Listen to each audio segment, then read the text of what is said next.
Good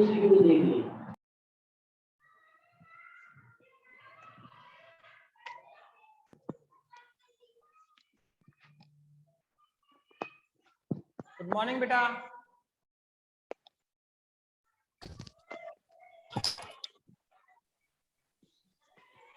connect करें बेटा, connect करें। Good morning sir. Good morning sir. Good morning sir. Good morning बेटा। Good morning sir. Good morning बेटा, good morning.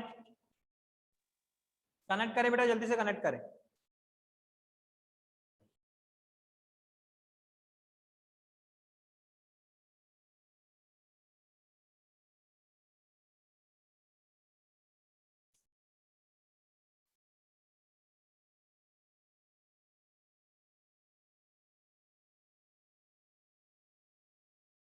Connect करें बेटा।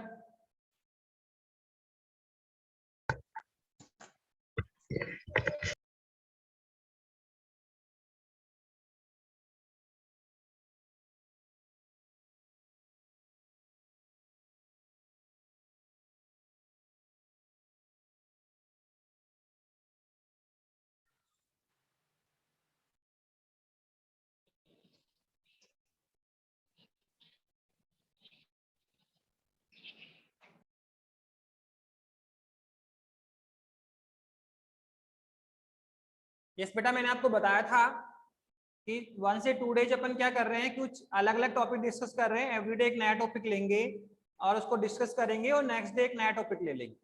ऐसा अपन क्यों कर रहे हैं बेटा? क्योंकि आपको पता है कि 11th क्लास एक नया बैच होता है, उसमें student day by day increase हो रहे हैं, बढ़ रहे हैं। ठीक है, एडमिशन प्रोसेस फाइनलाइज हो रहा है। तो इस वीक तक, सैटरडे तक हम ऐसा ही करेंगे कि एवरीडे आपको एक नया टॉपिक मिलेगा, उस टॉपिक को आपको समझना है, अंडरस्टूड करना है। हाँ, ये जरूर है बेटा कि वो टॉपिक आपके सिलेबस का ही है, 11th क्लास का ही होगा, पर कोई टॉपिक हमने फर्स्ट चैप्टर से उठा लिया, कोई हमने सेकंड चैप्टर से उठा लिया, कोई हमने थर्ड चैप्टर से उठा लिया। ठीक है, तो वो चैप्टर कहीं से भी उठाया जा सकता है। तो पर वो आपके सिलेबस का ही पॉइंट होगा। बस हम किसी चैप्टर को कंटिन्यू नहीं करेंगे। ऐसा नहीं कि फर्स्ट चैप्टर शुरू कर दिया, उसका पहला टॉपिक आज, सेकंड टॉपिक, थर्ड टॉपिक। उससे क्या होता है कि बेटा शुरुआत में 4-5 डेज में क्या स्टूडेंट कनेक्ट होता है। तो आज कुछ जो नए बच्चे जुड़ेंगे या ठीक है कल जो नए बच्चे जुड़ेंगे, उनको दिक्कत आती है कि उन्होंने लास्ट की 2 क्लास नहीं लिए। तो 2 डेज 3 डेज हम ऐसा ही करेंगे और फिर अपन चैप्टर पे कंटिन्यू आ जाएंगे। पर जो भी टॉपिक हम आपको करवा रहे हैं वो रेगुलरली सारे टॉपिक वही है जो क्लासेस में आपके सिलेबस में है बेटा। ठीक है, तो आज का जो हमारा टॉपिक होगा उसमें हम 2 टॉपिक डिस्कस करेंगे बेटा। एक तो होता है दूरी और एक होता है विस्थापन। 2 इंपॉर्टेंट टॉपिक है जो हमें स्टडी करना है। क्या कहा कि सर? एक तो है आपकी दूरी, ठीक है, और दूसरा जो टॉपिक होगा सर वो हमारा होगा विस्थापन। 2 टॉपिक हमने लिए कि सर एक तो हम आज दूरी को स्टडी करेंगे और सर एक हम किसको स्टडी करें? सर विस्थापन को स्टडी करेंगे। तो सबसे पहला क्वेश्चन हमारा यही बनता है, सर दूरी से हम क्या समझते हैं? दूरी से हम क्या समझते हैं, दूरी की क्या डेफिनेशन होगी, फिर ये भी सीखेंगे कि दूरी को कैसे कैलकुलेट किया जाता है। ठीक है, ऐसे फिर हम आगे देखेंगे सर विस्थापन को हम डिफाइन करेंगे। सर विस्थापन से हम क्या समझते हैं, विस्थापन की क्या डेफिनेशन होगी। ठीक है, इस तरह से हम काम करेंगे। तो सबसे पहले हम किसकी बात कर रहे हैं? सर दूरी की बात कर रहे हैं। सर दूरी किसे कहते हैं? दूरी किसे कहते हैं? तो बहुत सिंपल है बेटा, दूरी हो या विस्थापन, दूरी एक्चुअल में क्या होता है, अगर मैं सिंपल से डेफिनेशन बोलूं तो किसी वस्तु या व्यक्ति के द्वारा तय किए गए पथ की जो लंबाई है, तय किया गया जो पथ है, जो उसकी लंबाई होती है सर वही दूरी होती है। या सिंपल बोल दो, किसी वस्तु या व्यक्ति के द्वारा तय किया गया पथ। कोई व्यक्ति एक स्थान से दूसरे स्थान तक जाने में उसको कितना पथ तय करना पड़ा, उसको कितनी दूर जाना पड़ा, कितनी लंबाई उसको ट्रेवल करके जाना पड़ा, सर वही क्या होती है? दूरी होती है। वही क्या होती है? दूरी होती है। क्या कहा? किसी वस्तु या व्यक्ति के द्वारा तय किया गया पथ, या ऐसे बोल दो तय किए गए पथ की लंबाई क्या कहलाती है? दूरी कहलाती है। फॉर एग्जाम्पल मैं बोलूँ आपको, सपोज करो सर हमें मेहता स्कूल से हरमाड़ा तक जाना, मेहता स्कूल से आपको हरमाड़ा तक जाना है, तो बताओ कितनी दूरी ट्रेवल करनी पड़ेगी? हम कहते हैं सर हरमाड़ा मेहता स्कूल से लगभग सर 1.5 किलोमीटर। ठीक है, 1.5 किलोमीटर। इसका मीनिंग क्या हुआ सर? इसका मीनिंग हुआ कि यदि हमें मेहता स्कूल से हरमाड़ा तक जाना है तो कितना पथ ट्रेवल करके जाना पड़ेगा? सर 1.5 किलोमीटर, 1.5 किलोमीटर हमें चल के जाना पड़ेगा, क्योंकि दूरी कितनी है, 1.5 किलोमीटर है। हाँ, हम उस पथ को ट्रैवल कैसे भी कर सकते हैं। ये भी हो सकता है बहुत सारे स्टूडेंट, ठीक है, मेहता स्कूल से पैदल ही जाते हैं हरमाड़ा तक, तो पैदल जाओगे तो भी आप ट्रैवल कर लोगे। कुछ बच्चे साइकिल से आते हैं स्कूल, तो वो साइकिल से ट्रैवल करते हैं पथ को। कुछ बच्चे स्कूल ट्रांसपोर्ट यूज करते हैं, तो वो स्कूल ट्रांसपोर्ट से चले जाते हैं, बस से चले जाते हैं। तो आप देख रहे हैं कि उस पथ को ट्रैवल करने के तरीके बहुत ज्यादा है। अलग अलग तरीके से आप उस पथ को ट्रैवल कर सकते हो। आप पैदल भी जा सकते हो, साइकिल से भी जा सकते हो, बस से भी जा सकते हो, पर ट्रैवल तो आपको 1.5 किलोमीटर ही करना पड़ेगा। आप कैसे भी जाएं, आपको जाना कितना है, 1.5 किलोमीटर है। हाँ, सेकंड क्लास शुरू करिए, 11th क्लास शुरू करिए, ठीक है। तो क्या कहा कि सर हमें ट्रैवल कितना करना पड़ेगा, हमें ट्रैवल कितना करना पड़ेगा सर, वो हमें 1.5 किलोमीटर ही करना पड़ेगा। अब आप पैदल जा रहे हो तो 10 मिनट लग जाएंगे, आप साइकिल से गए तो 5 मिनट में पहुंच गए, और आप बस से गए तो 2 या 3 मिनट में हरमाड़ा आ जाएगा। तो समझ रहे कि जाने का टाइम अलग अलग होगा। अगर पैदल जा रहे हो तो ज्यादा टाइम लगेगा, साइकिल से गए तो थोड़ा और कम टाइम लगेगा, और बस से गए तो और भी कम टाइम लगेगा। तो पर आपको जाना कितना है सर, 1.5 किलोमीटर ही जाना पड़ेगा। अगर सपोज करो यहाँ से हरमाड़ा से आपको चोमू जाना है तो सर 17 किलोमीटर जाना पड़ेगा। हरमाड़ा से चोमू की डिस्टेंस, दूरी कितनी है, यही तो है दूरी, क्या है सर, 17 किलोमीटर जाना पड़ेगा चोमू। आप पैदल भी जा सकते हो, बस से जा सकते हो, मोटरसाइकिल से जा सकते हो। तो जाने के तरीके बहुत सारे होंगे, पर आपको ट्रैवलिंग पथ, कितना पथ चल के जाना पड़ेगा सर, 17 किलोमीटर हमें जाना पड़ेगा। तो वही है कि किसी वस्तु या व्यक्ति को एक स्थान से दूसरे स्थान पर जाना है तो उसको एक पथ ट्रैवल करना पड़ता है। तो जो ट्रैवल पथ है कि जो उसके द्वारा तय किया गया पथ है, जो उसकी लंबाई है, कितना पथ वो लंबा, कितना लॉन्ग पथ वो चल के गया सर, वही उसकी दूरी कहलाती है। तो सिंपल सी डेफिनेशन, किसी वस्तु या व्यक्ति के द्वारा तय किया गया पथ, सिंपल सी परिभाषा है, किसी वस्तु या व्यक्ति के द्वारा जो तय किया गया पथ होता है सर, वही दूरी कहलाता है। वही क्या कहलाता है बेटा, दूरी। बेटा वॉइस क्लियर आ रही है ना, आप सुन पा रहे हो ना मेरे को बेटा? गुड मॉर्निंग बेटा, वॉइस आ रही है ना बेटा मेरी आपके? Yes sir. Yes sir. Okay बेटा, और सर। बोर्ड भी क्लियर दिख रहा है आज? यस ओके बेटा, तो हमने क्या कहा सर, दूरी की डेफिनेशन बता दी अपन ने। क्या बताई सर, किसी वस्तु या व्यक्ति के द्वारा, किसी वस्तु या व्यक्ति के द्वारा तय किया गया पथ, क्या सर, दूरी, और दूरी कहलाता है। अब सर सेकंड आया, सर विस्थापन किसे कहेंगे सर? सर विस्थापन कौन है? तो आप देखो, दूरी और विस्थापन एक ही बात है।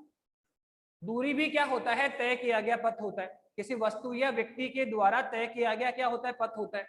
और जो हमारा विस्थापन होता है बेटा, वो भी क्या होता है, वस्तु या व्यक्ति के द्वारा तय किया गया पथ होता है। आप चाहे दूरी की बात करें तो वो भी है ट्रेवलिंग पाथ, और चाहे आप विस्थापन की बात करें तो सर वो भी कौन है, ट्रेवलिंग पाथ है। ठीक है, तो फिर सर डिफरेंस क्या है, फिर हमने दो अलग अलग वर्ड क्यों बोले? आपने कहा सर दूरी की भी वही परिभाषा है, सर विस्थापन की भी वही परिभाषा है, तो फिर सर हम डबल डेफिनेशन, दो नाम क्यों दे रहे हैं? आप दूरी बोल देते। तो देखो डिफरेंस है सर किसका, डायरेक्शन का। आप ये ध्यान रखना, आगे चल के हम स्टडी करेंगे अभी। सर दूरी पर दिशा का कोई प्रभाव नहीं होता, दूरी में कोई दिशा नहीं होती, और हम ये जानते हैं कि जिसमें कोई दिशा नहीं होती है सर, वो क्या कहलाता है, स्केलर कहलाता है। क्या कहलाता है बेटा? स्केलर कहलाता है। ठीक है, क्या कहा कि दूरी में कोई दिशा नहीं होती, दूरी एक अदिश राशि होती है। और अगर हम बात करें विस्थापन की, तो विस्थापन में डायरेक्शन होता है। विस्थापन एक क्या है बेटा, सदिश राशि होती है। विस्थापन एक क्या होती है, सदिश राशि होती है। ये दिशा का फर्क है। अगर हमने बोला वस्तु या व्यक्ति के द्वारा तय किया गया पथ, तो वो दूरी होगी। लेकिन अगर आप इस डेफिनेशन में डायरेक्शन शामिल कर दें, अगर आप इस डेफिनेशन में दिशा को इन्वॉल्व कर दें, तो वो क्या बन जाएगा सर, विस्थापन बन जाएगा। ऐसे बोल दो, किसी वस्तु या व्यक्ति के द्वारा निश्चित दिशा में तय किया गया पथ। आप दूरी की जो डेफिनेशन है, अगर उसमें हम डायरेक्शन इन्वॉल्व कर दें, अगर उसमें दिशा को इन्वॉल्व कर देंगे, तो सर वो डेफिनेशन किसकी बन जाएगी, विस्थापन की बन जाएगी। ठीक है, क्यों? क्योंकि सर दूरी में डायरेक्शन नहीं होती और विस्थापन में डायरेक्शन होती है। तो दूरी की जो डेफिनेशन है वही विस्थापन की डेफिनेशन है, बस उसमें डायरेक्शन इन्वॉल्व करना है। अगर आप ये बोल रहे हो कि वस्तु या व्यक्ति के द्वारा तय किया गया पथ, तो कौन होगा, दूरी। और अगर आप इसमें डायरेक्शन ऐड कर दो कि किसी वस्तु या व्यक्ति के द्वारा निश्चित दिशा में तय किया गया पथ, एक डायरेक्शन लिया, निश्चित दिशा में तय किया गया पथ, वो क्या कहलाता है, विस्थापन कहलाता है। तो आई थिंक दोनों की डेफिनेशन आपको क्लियर हो गई होगी। दूरी क्या है, किसी वस्तु या व्यक्ति के द्वारा तय किया गया पथ, दूरी कहलाता है। सर विस्थापन कौन है, कि सर किसी वस्तु या व्यक्ति के द्वारा, किसी वस्तु या व्यक्ति के द्वारा निश्चित दिशा में, निश्चित दिशा में तय किया गया पथ क्या कहलाता है सर? विस्थापन कहलाता है। किसी वस्तु या व्यक्ति के द्वारा निश्चित दिशा में तय किया गया जो पथ होता है सर वो विस्थापन कहलाता है। ओके नाउ अब इसके बारे में बात करो। नेक्स्ट अपन आगे बढ़ते हैं सर। क्या है कि सर विस्थापन की एक डेफिनेशन और है। देखो ना, एक तो क्या बोला सर, किसी वस्तु या व्यक्ति के द्वारा निश्चित दिशा में तय किया गया पथ विस्थापन कहलाता है। वस्तु या व्यक्ति के द्वारा तय गया पथ तो दूरी, और निश्चित दिशा में तय गया पथ कौन है? विस्थापन। पर विस्थापन की एक डेफिनेशन और दी जा सकती है। इसमें आपको ये देखना है कि वस्तु प्रारंभ में कहाँ है। आपको क्या देखना है कि वस्तु प्रारंभ में कहाँ पर है। सर मान लो प्रारंभ में वो पॉइंट ए पर है। फिर आपको ये देखना है सर वस्तु एंड में कहाँ पर है। वस्तु एंड में कहाँ पर है, आपको ये देखना है कि वस्तु प्रारंभ में कहाँ पर है। दूसरा आपको ये देखना है कि वस्तु एंड में कहाँ पर है, और इन दोनों के बीच का अंतर देखना है। वस्तु की प्रारंभिक स्थिति और वस्तु की जो अंतिम स्थिति है, वस्तु की प्रारंभिक और अंतिम स्थिति के मध्य का जो अंतर है, अंतर भी कैसा? सीधा। ऐसे नहीं, आप ये अंतर नहीं ले सकते बेटा। अंतर कैसा? सीधा अंतर लेना है। किसी वस्तु की प्रारंभिक और अंतिम स्थिति के मध्य का जो अंतराल है, मध्य का जो अंतर है, जो मध्य का अंतराल है सर, वो भी विस्थापन कहलाता है। तो विस्थापन की डबल डेफिनेशन है। विस्थापन की डबल डेफिनेशन होती है, या तो बोलो किसी वस्तु या व्यक्ति के द्वारा निश्चित दिशा में तय किया गया पथ, किसी वस्तु या व्यक्ति के द्वारा निश्चित दिशा में तय किया गया पथ सर विस्थापन कहलाता है। या फिर एक सेकंड डेफिनेशन बता दी मैंने आपको, क्या कि ये देखो वस्तु प्रारंभ में कहाँ है, फिर आप ये देखो वस्तु अंत में कहाँ है, तो उन दोनों के मध्य का अंतर निकालो। उन दोनों के मध्य का अंतर निकाला, अंतराल देखना है। तो वस्तु की प्रारंभिक और अंतिम स्थिति का अंतर, वस्तु की प्रारंभिक और अंतिम स्थिति का जो अंतर होता है सर वही विस्थापन कहलाता है। तो आई थिंक क्लियर, दूरी और विस्थापन को डिफाइंड किया, समझ में आया कि नहीं आया? आप देखो क्या समझ पा रहे हो बेटा दूरी और विस्थापन की परिभाषा? हाँ सर। हम रेगुलरली बोल रहे हैं सर यहाँ से चौपुलिया कितना सर 9 किलोमीटर दूर है सर, यहाँ से चांदपोल 12 किलोमीटर दूर है। तो ये हम बोला ना 12 किलोमीटर, 12 किलोमीटर का मतलब मीनिंग क्या हुआ सर? हरमाड़ा से चांदपोल 12 किलोमीटर डिस्टेंस पर है। इसका मतलब ये है कि अगर हम हरमाड़ा से चांदपोल जाना चाहेंगे तो हमारे द्वारा जो तय किया गया पथ है उसकी लंबाई कितनी होगी सर? 12 किलोमीटर होगी। तो डिस्टेंस का मतलब होता है कि हमें कितना पथ तय करना पड़ेगा। तो विस्थापन और बता दी दूरी तो कौन है? किसी वस्तु या व्यक्ति के द्वारा तय किया गया पथ दूरी कहलाता है। दूसरा विस्थापन क्या है? किसी वस्तु के द्वारा, इसमें डायरेक्शन जरूर कर लो, किसी वस्तु या व्यक्ति के द्वारा निश्चित दिशा में तय किया गया पथ विस्थापन कहलाता है। और सर विस्थापन की एक डेफिनेशन और होती है, क्या कि वस्तु की प्रारंभिक और वस्तु की अंतिम स्थिति का अंतर। क्या कहा? वस्तु की प्रारंभिक और अंतिम स्थिति का जो अंतर होता है सर वो भी विस्थापन कहलाता है, वो भी विस्थापन कहलाता है। ठीक है, अब हम लोग दूरी और विस्थापन के कुछ रिजल्ट और बनाएंगे। कुछ रिजल्ट और हम बोलेंगे सर दूरी अदिश राशि है, दूरी पर दिशा का कोई प्रभाव नहीं पड़ता है, तो दूरी कौन है? अदिश राशि है। जबकि विस्थापन में दिशा होती है, हमने बोला ना निश्चित दिशा में तय किया गया पथ, तो इसमें डायरेक्शन होती है।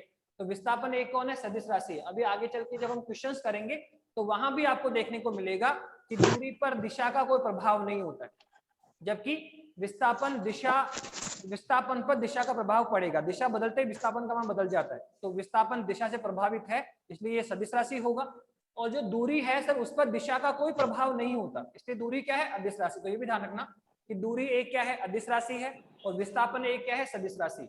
इसके कुछ रिजल्ट और भी हैं, रिजल्ट और भी बनाने हैं, पर रिजल्ट बनाने के लिए हम क्वेश्चन करेंगे। क्वेश्चन जैसे क्वेश्चन करते जाएंगे, जैसे हम क्वेश्चन करेंगे वैसे वैसे इनके रिजल्ट बनते जाएंगे। तो सबसे पहला क्वेश्चन, अब हम क्या कर रहे हैं, कुछ क्वेश्चंस ले रहे हैं। तो क्वेश्चंस को जब सोल्व करेंगे तो दूरी निकालना सीखेंगे, वहां पे विस्थापन निकालना सीखेंगे, और जब प्रॉब्लम आप डिस्कस करोगे तो दूरी और विस्थापन के कुछ रिजल्ट भी हमारे सामने और आएंगे। अभी तक तो केवल हमने डेफिनेशन सीखी कि किसी वस्तु या व्यक्ति के द्वारा जो तय किया गया पथ होता है वो दूरी होता है, और किसी वस्तु या व्यक्ति के द्वारा निश्चित दिशा में तय किया गया पथ होगा वो विस्थापन होगा। या फिर ऐसे बोलो कि वस्तु की प्रारंभिक और वस्तु की अंतिम स्थिति का जो अंतर होता है सर वो भी विस्थापन कहलाता है। ओके, अब हमें कुछ क्वेश्चंस लेने हैं, कुछ क्वेश्चंस डिस्कस करेंगे। ये भी है दूरी अदिश है और विस्थापन क्या? सदिश है। अब अपन कुछ क्वेश्चंस लेंगे, क्वेश्चंस के बेसिस पे कुछ रिजल्ट आगे और निकल के आएंगे सर, किसके? दूरी के, और किसके सर? विस्थापन के। ठीक है, तो चलिए सबसे पहला क्वेश्चन ये है कि माना प्रारंभ में वस्तु कहां पर है? ए पर है। माना प्रारंभ में वस्तु कहां पर है? ए पर है। फिर वो ए से चलकर कहां आ गई? बी तक आ गई। माना प्रारंभ में वस्तु कहां पर थी, ए पर थी, फिर वो कहां पर आ गई, बी पर। कितना सर, 40 किलोमीटर चल के आ गई, ए से बी तक वस्तु आई और सर कितना चल के आ गई सर, 40 किलोमीटर चल के आ गई। अब बताइए, सपोज कि मैंने कहा सर पॉइंट बी पर वो स्टॉप नहीं करती, पॉइंट बी पर वो स्टॉप नहीं करती है, उसको तो आगे कंटिन्यू करना है। तो पॉइंट बी से वो आगे और जाती है और सपोज करो सर 30 किलोमीटर और चलती है, वो 30 किलोमीटर और चलकर पॉइंट सी पर पहुंच जाती, पॉइंट सी पर पहुंच जाती है। तो ये है, हमने कोई वस्तु ली और उसका ट्रैवलिंग पाथ देखा, उसका ट्रैवलिंग देखा हमने। तो क्या देखा सर, यहाँ वस्तु दो टुकड़ों में ट्रैवलिंग कर रही है, यहाँ जो वस्तु है सर वो दो टुकड़ों में ट्रैवलिंग कर रही है। पहले वो बिंदु ए से बी तक जाती है और 40 किलोमीटर चलती है, फिर वो पॉइंट बी से सी तक जाती है और सर 30 किलोमीटर और चलती है। आप देखो पहले कितना चला उसने, 40 किलोमीटर, फिर कितना चल रहा है, 30 किलोमीटर। तो वो ए से सी तक पहुंचती। तो अब क्या निकालना सर, एक तो दूरी निकालो सर, दूरी कितना है सर, दूसरा सर यहाँ विस्थापन भी निकालिए सर। एक तो हमें क्या निकालनी है, दूरी निकालनी है, और सर सेकंड हमें विस्थापन भी निकालना है। तो सर कैसे निकालें, दूरी कैसे निकालें, सर विस्थापन। आपने डेफिनेशन तो बता दी कि किसी वस्तु या व्यक्ति के द्वारा तय किया गया कुल पथ दूरी कहलाता है। सर विस्थापन कौन है, सर किसी वस्तु की प्रारंभिक और अंतिम स्थिति का अंतर, या ऐसे बोल दो निश्चित दिशा में तय किया गया पथ। सर डेफिनेशन तो बता दिया आपने, पर इनको कैलकुलेट कैसे करेंगे, दूरी कैसे निकालेंगे। तो देखो, जब भी आपको दूरी निकालनी होती है तो आपको केवल ये देखना है कि वस्तु को ट्रैवलिंग के दौरान, जब वस्तु गति कर रही है, ट्रैवलिंग कर रही है, तो ट्रैवलिंग के दौरान उसको कितना चलना पड़ा, टोटल कितना चलना पड़ा। आपको दिशा के बारे में नहीं सोचना कि वो कौन सी दिशा में जा रहा है, ईस्ट में जा रहा है, नॉर्थ में जा रहा है, साउथ में जा रहा है, डायरेक्शन की बात नहीं सोचनी है। जब भी आप दूरी निकाल रहे हैं तो केवल आपके माइंड में एक ही पॉइंट क्लिक होना चाहिए कि वस्तु को कुल कितना चलना पड़ा। तो आप बताओ, यहाँ पहले कितना चला, 40 किलोमीटर ए से बी, फिर बी से सी और गया, कितना और गया, 30। तो टोटल कितना चलना पड़ा सर, 40 पहले चला, 30 बाद में चला, तो टोटल कितना चला, 70 किलोमीटर। तो डिस्टेंस तो कितना हो गया सर, डिस्टेंस हो गई 70 किलोमीटर। जो डिस्टेंस है सर वो कितनी हो गई है सर, 70 किलोमीटर हो गई। तो डिस्टेंस निकालने का यही तरीका होगा, चाहे कितना ही क्वेश्चन हो। देखो बेटा, मेथड वही रहेगा, क्वेश्चंस बदलते रहेंगे। क्वेश्चंस तो आप बहुत सारे 500, 1000 बहुत सारे क्वेश्चन मिल सकते हैं दूरी और डिस्प्लेसमेंट के, लेकिन आपका जो वे ऑफ मेथड है, कैलकुलेट करने का जो तरीका है, चाहे आप डिस्टेंस निकाल रहे हो, चाहे आप विस्थापन निकाल रहे हो, उनका मेथड तो सेम ही रहेगा। जब भी डिस्टेंस निकालो, आपके माइंड में एक ही पॉइंट क्लिक करना चाहिए कि कितना चलना पड़ा, वस्तु या व्यक्ति को टोटल कितना चलना पड़ा, वो है आपकी दूरी। इसमें आपको दिशा के बारे में नहीं सोचना कि वो कौन सी दिशा में जा रही है, कौन सी दिशा में गई है, बाद में दिशा परिवर्तित कर ली, ठीक है, इसके बारे में कोई भी आपको ध्यान नहीं देना। केवल आप ये देखो वस्तु को कुल कितना चलना। तो पहले कितना चला, 40, फिर कितना चला, 30, कितना चल गया टोटल, 70। तो ये लो सर, दूरी हमने निकाल भी ली, कितनी है सर, 70 किलोमीटर। अब सर विस्थापन की बात करो, सर विस्थापन कैसे निकालना। तो देखो, विस्थापन निकालने के लिए हम सेकंड डेफिनेशन का यूज करें। जब भी आपको विस्थापन निकालना है तो विस्थापन निकालने के लिए आप सेकंड डेफिनेशन पर आइए बेटा। तो क्या थी सेकंड डेफिनेशन, तो आप याद करो, हमने क्या सेकंड डेफिनेशन क्या थी सर, हमें ये देखना पड़ेगा कि वस्तु प्रारंभ में कहाँ है, फिर आप ये देखो वस्तु अंत में कहाँ है। सर प्रारंभ में तो ए पर थी, अंत में सर बी पर है। तो सर इन दोनों के मध्य का सीधा अंतर देखो, ये भी ए से बी, आप ऐसे भी जा सकते हो, आप ऐसे भी जा सकते हो। तो ये विस्थापन नहीं होगा, ये विस्थापन नहीं, सीधा दूर, सीधा विस्थापन देखना है, ठीक है। तो वस्तु की प्रारंभिक स्थिति और अंतिम स्थिति का जो अंतर है, सीधा जो अंतर होता है, वस्तु की प्रारंभिक और अंतिम स्थिति का जो सीधा अंतर होता है, वस्तु की प्रारंभिक और अंतिम स्थिति का जो अंतर होता है सर, उसे हम क्या बोलते हैं सर, विस्थापन बोलते हैं। क्या बोलते हैं उसे हम, विस्थापन बोलते हैं। तो वस्तु की प्रारंभ स्थिति, ये देखो वस्तु प्रारंभ में कहाँ है, फिर देखो वस्तु एंड में कहाँ है, उन दोनों के बीच का सीधा अंतर। तो आप बताओ यहाँ विस्थापन कैसे होगा सर, वस्तु प्रारंभ में कहाँ है, ए पर, और एंड में कहाँ है, सी पर। आपको सर बीच में बी भी आया था, आप भूल जाओ, मिड के पॉइंट को भूल जाना आपको। बस ये देखो प्रारंभ में कहाँ है, ए पर, और एंड में कहाँ है सर, सी पर। सर इन दोनों के बीच का सीधा अंतर तो सर यही है, इन दोनों के बीच का सीधा अंतर तो यही है सर। कितना है, 40 + 30 कितना है सर, 70। आप देखो कितना अंतर दोनों के बीच, 70 का है। तो आप देखो यहाँ डिस्प्लेसमेंट भी कितना है, 70 किलोमीटर ही होगा। यहाँ डिस्प्लेसमेंट भी कितना है, 70, डिस्टेंस भी कितनी है, 70। और डिस्प्लेसमेंट भी कितना है 70। तो एक इंपॉर्टेंट रिजल्ट और हमें यहाँ देखने को मिला कि दूरी और विस्थापन दोनों बराबर भी हो सकते हैं। देखो दूरी भी कितना है 70 और डिस्प्लेसमेंट भी कितना है 70। तो यहाँ से एक इंपॉर्टेंट रिजल्ट देखो, जैसे जैसे हम क्वेश्चन करते जाएंगे वैसे वैसे डिस्टेंस और डिस्प्लेसमेंट के रिजल्ट हमें मिलते जाएंगे। तो यहाँ भी हमें एक रिजल्ट मिला, क्या सर जो दूरी और विस्थापन है सर उसका जो मैग्नीट्यूड है, उसका जो परिमाण वो समान हो सकता है। देखो यहाँ दूरी भी कितनी है 70 और जो डिस्प्लेसमेंट है जो विस्थापन है सर वो भी कितना है बेटा 70 है। तो दूरी और विस्थापन समान मिल सकते हैं, इनका मैग्नीट्यूड समान हो सकता है, पर उसकी कंडीशन क्या है? तो कंडीशन ये है कि ट्रैवलिंग के दौरान वस्तु अपनी डायरेक्शन को चेंज नहीं करे। देखो पहले भी ए से बी गया उसी डायरेक्शन में है, फिर बी से सी उसी डायरेक्शन में आगे बढ़ रहा है, तो उसको डायरेक्शन चेंज नहीं, ऐसा नहीं है कि वो अपर डायरेक्शन चला गया वापस लौट कर आ गया नीचे चला गया। अगर वस्तु गति के दौरान, यदि वस्तु गति के दौरान अपनी दिशा में कोई परिवर्तन नहीं करे या उसी दिशा में चलती रहे, दिशा में कोई चेंज ही नहीं है, तो उस केस में दूरी और विस्थापन आपको क्या मिलेंगे? समान मिलेंगे। तो ये इंपॉर्टेंट रिजल्ट है। क्या ये क्वेश्चन कई बार पूछा जाता है कि डिस्प्लेसमेंट और जो डिस्टेंस है, डिस्टेंस मतलब दूरी और डिस्प्लेसमेंट मतलब विस्थापन, तो दूरी और जो विस्थापन है, तो दूरी और जो विस्थापन है सर इनका परिमाण समान हो सकता है क्या? और होता है तो कब होता है? तो आप ध्यान रखें दूरी और विस्थापन का परिमाण हो सकता है और कब होता है? जब सर ट्रैवलिंग के दौरान, गति के दौरान कोई भी दिशा में चेंज नहीं हो, तो दूरी और विस्थापन क्या होगा? सेम होगा। अब देखो हम सेकंड क्वेश्चन करते हैं। अब आप सेकंड क्वेश्चन पर आ जाइए। अब यहाँ पे थोड़ा चेंज करेंगे। तो चेंज कैसे? ये लो सर वस्तु पहले कहाँ थी? ए पर। सर ए से वो कहाँ आ गई? बी तक आ गई। सर कितना चल के आई? 40 किलोमीटर चल के आई। ओके देखो ट्रैवलिंग वही हो रही है, ए से बी कितना है सर? 40 आ गया। अब उसको बी से सी 30 और चल रहा है, तो क्या जरूरी है क्या आगे की दिशा में जाए? क्या वापस लौट कर नहीं आ सकता है? हम कुछ आगे गए लौट कर वापस पीछे की तरफ आ गए, तो हम अपनी दिशा चेंज भी कर सकते हैं। तो इस बार वस्तु क्या कर रही है सर? अपनी दिशा अपोजिट कर रही है। पहले आगे था, अब वापस लौट कर आ रहा है। इस तरह से देखो पहले तो गया और वापस लौट कर आ रहा है, और लौट कर कितना आना है सर उसको? सर 30 किलोमीटर वापस लौट के आया और सर माना यहाँ पर आ गया। सर ये पॉइंट सी है आपका, ये पॉइंट आपका सी हो गया कि पहले कहाँ पे था? ए से कहाँ गया? बी। कितना गया? 40। फिर बी से वापस लौट कर आ गया। देखो पहले ए से बी गया, कितना गया सर? 40 किलोमीटर गया। अब बी से वापस लौट कर आया तो सर कहाँ पे आ गया? सी पर आ गया। कितना लौट कर आ गया सर? 30 वापस लौट कर आ गया।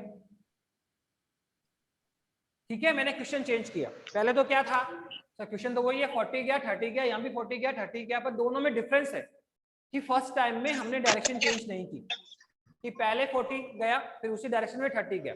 तो यहाँ डिस्प्लेसमेंट और जो दूरी है, दूरी विस्थापन क्या मिले? समान मिले। अगर दिशा में कोई परिवर्तन नहीं है तो दूरी और विस्थापन का परिमाण क्या होता है? समान। पर देखो सेकंड क्वेश्चन में हमने क्या कर दिया सर? दिशा चेंज कर दी। पहले 40 गया और फिर वापस लौट उल्टी दिशा में लौट गया, उसी उल्टी दिशा में गया 30 वापस लौट कर आ गया। तो सर अब आप यहाँ फिर से क्या निकालो? दूरी निकालो। और सर फिर से आप यहाँ पे क्या निकालो? सर विस्थापन निकालो। क्या निकालनी है सर? दूरी निकालना है सर, विस्थापन निकालना है। तो सर कैसे निकालें? दूरी कैसे निकालेंगे सर? विस्थापन कैसे निकालेंगे?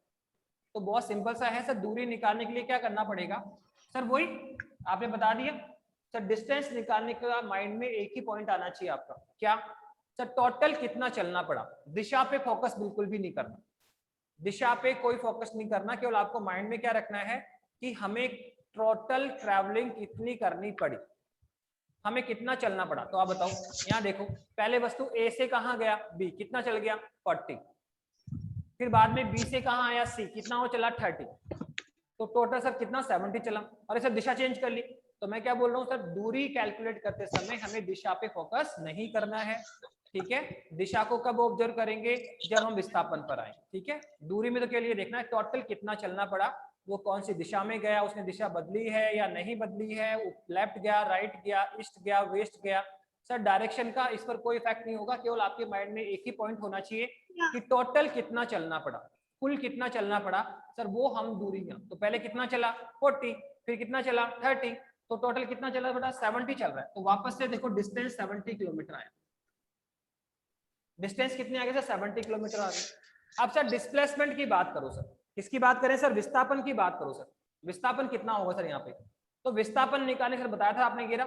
आप देखो वस्तु प्रारंभ में कहाँ है, ए पर, एंड में कहाँ है, बी पर। आपको देखो बीच में ध्यान नहीं देना, आप ये देखो वस्तु प्रारंभ में कहाँ थी, फिर आप ये देखो वस्तु अंत में कहाँ है, इन दोनों के बीच का अंतर लेना होगा बेटा। क्या करना पड़ेगा, वस्तु प्रारंभ में कहाँ है वो देखो, वस्तु अंत में कहाँ है उसको देखना है, और दोनों के बीच का अंतर निकालना। दोनों के बीच का क्या निकालना है बेटा, अंतर निकालना है, तो वही क्या होगा, विस्थापन होगा। तो आप बताओ प्रारंभ में कहाँ है सर, ए पर है। प्रारंभ में कहाँ है सर, ए पर है। एंड में कहाँ है सर, सी पर है। देखो ये, तो प्रारंभ में कहाँ है, ए पर, और एंड में कहाँ है, सी पर। तो सर इन दोनों के बीच का अंतर, तो यही अंतर चाहिए बस। अब भूल जाओ कि सर बीच में बी पे था, प्रारंभ कहाँ है ए, एंड कहाँ है सी, तो इन दोनों के बीच का सीधा अंतर, तो यही अंतर होगा विस्थापन। जैसे यहाँ देखा था, प्रारंभ में कहाँ था, ए पर, एंड में कहाँ था, सी पर, बीच का अंतर कितना है सर, 70 आ गया सर विस्थापन। अब देखो इसमें सर प्रारंभ में कहाँ है, ए पर, एंड में कहाँ है, सी पर, इन दोनों के बीच का अंतर कितना होगा सर। सर ये कितना गया था 40, फिर वापस कितना आ गया 30, तो ये कितना बचा 10। कितना बचा 10। तो आप देख रहे हैं कि सर डिस्प्लेसमेंट कितना आएगा सर, 10 किलोमीटर। पर देखो ये आपका ओरिजिनल है बेटा, यहाँ शुरुआत है, तो ओरिजिनल के इधर हो तो +10, और इधर आ गए तो क्या होगा -10। ध्यान, ओरिजिनल के इधर काउंट कर रहे हो तो +70 +10, अगर ओरिजिनल के उधर आप डिस्प्लेसमेंट लोगे तो फिर वो नेगेटिव में आएगा। ठीक है, फिलहाल देखो तो आप देख रहे हैं कि विस्थापन यहाँ पे 70 मिला, सॉरी डिस्टेंस हमें क्या मिला 70, और डिस्प्लेसमेंट कितना मिला 10। अब मैं क्वेश्चन और चेंज करता हूँ, क्या सर ऐसा हो सकता है कि सर वस्तु पहले ए पर थी, तो ए से कहां गई बी, कितना गया सर 40 किलोमीटर गया। अब वो वापस लौट कर आता सर, यहां से यहां गया 40 किलोमीटर, और बी से वापस लौटता है और वापस उसी पॉइंट सी पर आ जाता है, उसी पॉइंट पर आ जाता है जहां से उसने गति शुरुआत की, जहां से उसने मोशन शुरू की। वापस में क्या हम वहां नहीं आ सकते क्या, ए से गया बी और बी से वापस कहां आ गया, ए पर आ गया, तो ए पर ही पॉइंट सी है उसका। ये तो बहुत बार करते हैं हम लोग, जैसे आप घर से कहाँ गए स्कूल, फिर स्कूल से वापस कहाँ आए घर। अब बताओ शुरुआत कहाँ से थी, होम से, आप घर से निकले, घर से कहाँ गए स्कूल, और स्कूल से वापस कहाँ आए घर, स्कूल से वापस कहाँ आ गए, घर आ गए। तो आप देख रहे हैं इसमें क्या हो रहा है सर, हमारा प्रारंभिक और अंतिम बिंदु एक ही है, ए से गए बी और बी से वापस कहाँ आ गए ए। तो बताओ यहाँ पे फिर से निकालो कि सर बताओ यहाँ दूरी तो कितनी होगी, और सर यहाँ विस्थापन कितना होगा, बताइए सर यहाँ दूरी कितनी होगी, विस्थापन कितना होगा। तो सर वही सर दूरी निकालने के लिए तो माइंड में एक ही पॉइंट क्लिक करता है सर, डिस्टेंस निकालने के लिए माइंड में एक ही पॉइंट क्लिक कर रहा है सर, टोटल हमें कितना चलना पड़ा, टोटल हमें कितना चलना पड़ा। तो बताओ कितना चलना पड़ा सर, ये देखो पहले कितना गए, ए से बी गए, फिर बी से सी आए, तो जाते समय कितना गए 40, और आते समय भी कितना आए 40। तो पहले कितना गए 40, बाद में कितना है 40। डिस्टेंस निकालते समय डायरेक्शन पे फोकस नहीं करना है, केवल आपको ये माइंड में रखना है कि टोटल कितना चलना पड़ा। तो बताओ पहले कितना चला 40, फिर बाद में कितना चला 40, तो टोटल कितना चल रहा है 80। टोटल कितना चला उसने 80। तो आप देख सकते हो डिस्टेंस कितनी आई सर, डिस्टेंस अभी कितनी आ गई सर 80 किलोमीटर। कितना गया 80 किलोमीटर। ओके, कितना चल रहा है बताओ, 80 किलोमीटर चल रहा है बेटा।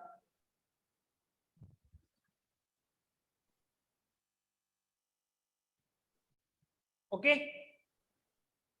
यस बेटा, आवाज आ रही है बेटा आपकी, बेटा मुझे सुन पा रहे हो ना आप लोग बेटा, Yes, sir. Yes, sir. Voice clear आ रही है ना बेटा, टॉपिक समझ में आ रहे हैं आपको बेटा। Yes sir. डिस्प्लेसमेंट निकालना, दूरी निकालना सीख रहे हो ना। हाँ सर। Yes, sir. दूरी में क्या देखते हैं, टोटल ट्रेवल देखना, कुल कितना चलना पड़ा। ठीक है, तो देखो इस क्वेश्चन में क्या है, Yes, sir. पहले कितना गया वो, ए से बी 40 गया, फिर वापस बी से ए आ गया, वापस सी पे आ गया 40, वापस आते तो कितना, पहले जाते समय 40 और आते समय 40, तो कितना चलना पड़ा 80। अब सर 80 डिस्प्लेसमेंट की बात करो बेटा। अब बताओ डिस्प्लेसमेंट कोई बता सकता है बेटा यहाँ पे कितना होगा, एनी स्टूडेंट डिस्प्लेसमेंट बता सकते हो बेटा, यस सर।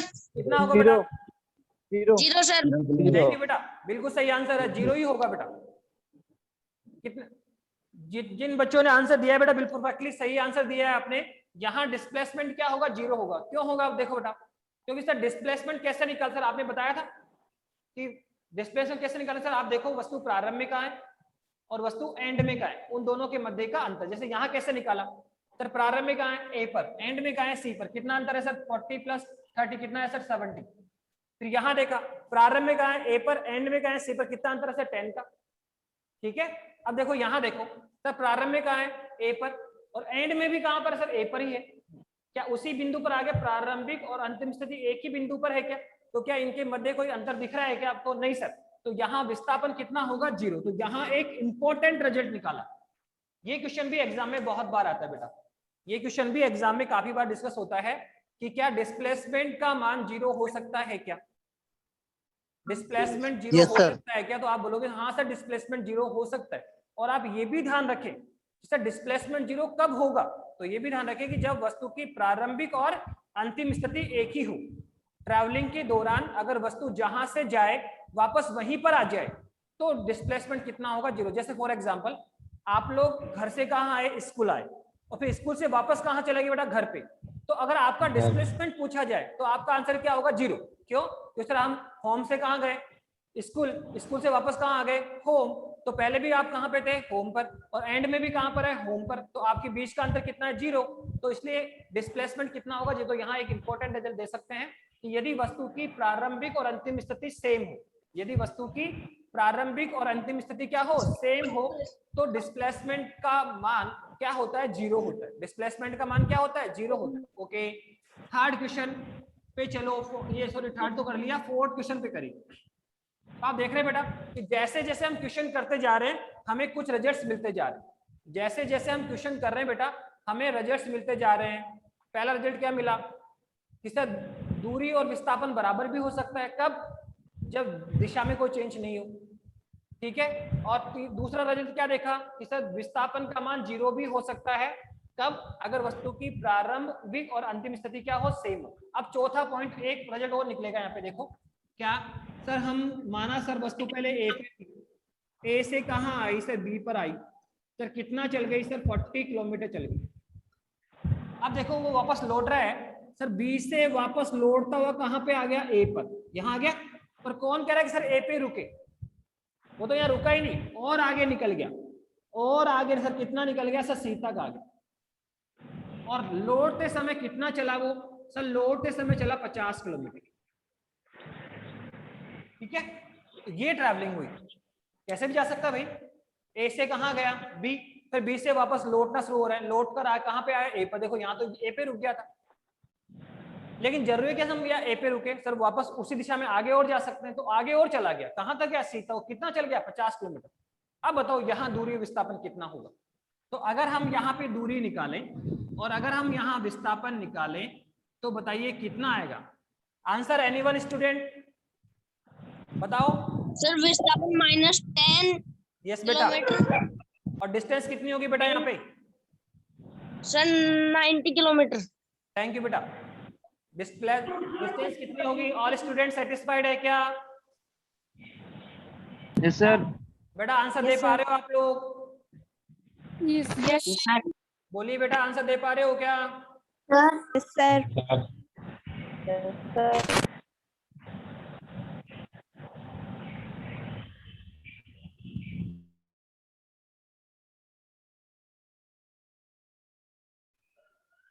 यस बेटा, क्या कहा सर? अगर मैं यहाँ पे डिस्टेंस निकालूंगा तो वो लोग कितनी आएगी? तो आप देखो यहाँ जो डिस्टेंस निकलेगी वो हमारी आएगी सर, कितनी है सर? डिस्टेंस तो बताया सर, आपने क्या बताया सर, टोटल कितना चलना पड़ेगा? तो बोलो पहले कितना गया सर, ए से गए बी, कितना गए 40 किलोमीटर चले। फिर बी से कहाँ आया सी सर, बाद में कितना 50 चल गया। ठीक है, तो टोटल कितना चलना पड़ा सर, 40 + 50 कितना हुआ सर, 90 किलोमीटर चलना पड़ा। तो आप देखो डिस्टेंस तो कितना आएगा सर, 90 किलोमीटर डिस्टेंस आएगा। तो सर डिस्प्लेसमेंट कितना आएगा? तो सर डिस्प्लेसमेंट में बताया, क्या बताया था सर, आप ये देखो प्रारंभ में कहाँ है, ए पर, एंड में कहाँ है, सी पर। सर इन दोनों के बीच का अंतर, ये गैप चाहिए, तो कितना हो गया बताओ? तो पहले 40 गया था, ये कितना है 50, ये कितना है 40, तो ये कितना बचा 10, ये कितना बचा 10। तो सर डिस्प्लेसमेंट कितना होगा सर, 10 होगा। पर मैंने बताया था कि अगर ओरिजिनल के इधर स्टैंड कर रहे हो, देखो ये भी 10 ही था, पर ये था ओरिजिनल के इधर, तो +10। अब ओरिजिनल के उधर निकाल रहे हो तो क्या होगा, -10 होगा। तो सर ये ओरिजिनल के इधर है तो ये कितना होगा सर, -10 होगा। तो डिस्प्लेसमेंट कितना होगा सर, -10 किलोमीटर। तो यहां से भी एक इंपॉर्टेंट रिजल्ट निकल के आया कि जो डिस्प्लेसमेंट है सर वो नेगेटिव भी हो सकता है।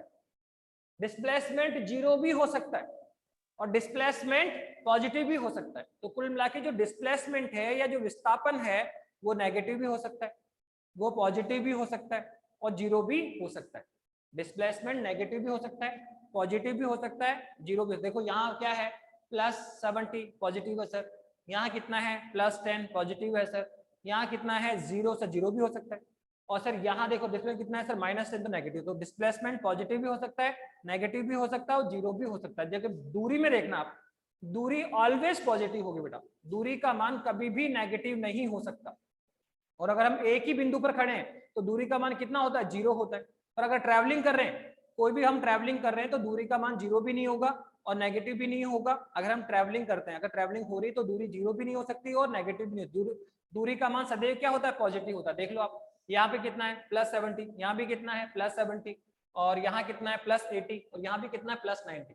तो आप देख रहे हैं दूरी का मान अगर ट्रैवलिंग हो रही है तो दूरी का मान 0 भी नहीं होगा और दूरी का मान नेगेटिव भी नहीं होगा। दूरी का मान सदैव क्या होगा पॉजिटिव होगा। दूरी का मान सदैव क्या होगा पॉजिटिव होगा। जबकि डिस्प्लेसमेंट नेगेटिव हो सकता है, पॉजिटिव हो सकता है और जीरो भी हो सकता है। ठीक है, तो क्या यहाँ तक समझ में आ रहा है क्या?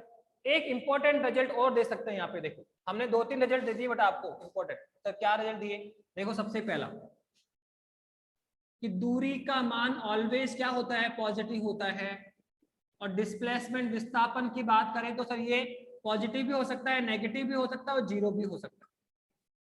जो डिस्प्लेसमेंट है पॉजिटिव, नेगेटिव, जीरो तीनों हो सकता है और जो डिस्टेंस है वो ऑलवेज पॉजिटिव ही होगी। और ट्रैवलिंग कर रही है तो जीरो भी नहीं होगा उसका। ट्रैवलिंग करती हुई वस्तु का तो जो डिस्टेंस है वो सदैव पॉजिटिव होगी। हाँ, अगर कोई वस्तु स्थिर खड़ी है तो उसकी डिस्टेंस कितनी हो सकती है 0। पर गतिशील वस्तु है तो उसकी जो दूरी है वो 0 नहीं हो सकती और नेगेटिव नहीं हो सकती, सदैव ऑलवेज क्या होगी पॉजिटिव। जबकि डिस्प्लेसमेंट नेगेटिव, पॉजिटिव, जीरो तीनों हो सकता है। ठीक है, तो अब देखो रिजल्ट पे फोकस करो। सबसे पहले दूरी की डेफिनेशन बात करो। दूरी कौन है? किसी वस्तु या व्यक्ति के द्वारा तय किया गया पथ दूरी कहलाता है। अब उसमें डायरेक्शन शामिल कर दो, विस्थापन आ जाएगा। किसी वस्तु या व्यक्ति के द्वारा निश्चित दिशा में तय किया गया पथ तो विस्थापन कहलाता है। ठीक है, या फिर बोलो वस्तु की प्रारंभिक और वस्तु की अंतिम स्थिति का जो अंतर होता है बेटा वो विस्थापन कहलाता है। Definition clear? फिर उसके बाद में हमने रिजल्ट देखा। सबसे पहला रिजल्ट क्या देखा सर? दूरी और विस्थापन सदैव, दूरी और विस्थापन का मैग्नीट्यूड सेम हो सकता है। कब? जब दूरी और विस्थापन मैग्नीट्यूड में सेम होती है। कब? अगर दिशा में परिवर्तन नहीं हो। दूसरा सर, विस्थापन का मान 0 भी हो सकता है। कब? जब प्रारंभिक और अंतिम स्थिति सेम हो। विस्थापन का मान नेगेटिव भी हो सकता है, पॉजिटिव भी हो सकता है, जीरो भी हो सकता है। जबकि दूरी का मान सदैव क्या होता है पॉजिटिव होता है। एक इंपॉर्टेंट रिजल्ट और है बेटा यहाँ पे। क्या सर? मैंने एक चीज लिखी कि सर दूरी का मान सदैव विस्थापन से बड़ा या बराबर होता है। ये देख लो आप, जो डिस्टेंस है या जो दूरी है ना बेटा, जो दूरी है वो सदैव विस्थापन से क्या होगी? बड़ी होगी या बराबर होगी। मतलब आपको कभी भी ऐसा कोई एग्जाम्पल देखने को नहीं मिलेगा जहां दूरी का मान कब